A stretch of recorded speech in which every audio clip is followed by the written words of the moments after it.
Guys, অবশেষে ঋতু হোসেনের 20তম জন্মদিন কিন্তু পালন হয়ে গেল। আজকের এই ভিডিওতে আমরা দেখব ঋতু হোসেনের 2022 সালের লুক কেমন ছিল জন্মদিনের, এবং 2023 সালে কেমন, 2024 সালে কেমন ছিল, 2025 সালে কেমন, এবং 2026 সালে তার লুকটা কেমন। সো আজকের এই ভিডিওতে দেখব ঋতু হোসেনের কোন লুকটা সবচেয়ে বেশি সুন্দর হয়েছে এই কয় বছরের ভিতরে।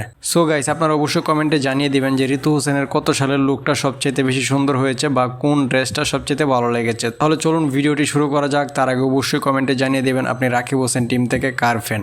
সো প্রথমত আমরা দেখে নেব তার 2022 সালের লুকটা। সো 2022 সালে সে একটা রেড কালারের ড্রেস পরেছিল। এরপরে 2023 সালে এই বার্থডেতে কিন্তু মিথিলা রহমানও ছিল, তো এখানে পিঙ্ক কালারের একটা ড্রেস পরেছে। এরপরে 2024 সালের লুকটাতেও পিঙ্ক কালার একটা ড্রেস পরেছিল। এরপরে 2025 সালের জন্মদিনে সে ব্ল্যাক কালারের একটা ড্রেস পরেছিল।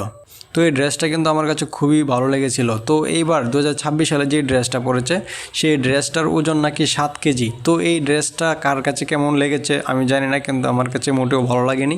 সো আপনাদের কাছে কোন ড্রেসটা সবচেয়ে বেশি ভালো লেগেছে অবশ্যই কমেন্টে জানিয়ে দিবেন, বা কত সালের লুকটা আপনাদের কাছে সবচেয়ে বেশি ভালো লেগেছে সেটা অবশ্যই কমেন্টে জানিয়ে দিবেন। সো গাইস, আজকের ভিডিওটি এই পর্যন্তই। ভিডিওটি ভালো লাগলে লাইক কমেন্ট শেয়ার করতে ভুলবেন না, আর আমাদের চ্যানেলটি অবশ্যই সাবস্ক্রাইব করে রাখবেন এই ধরনের আরও ভিডিও পাওয়ার জন্য।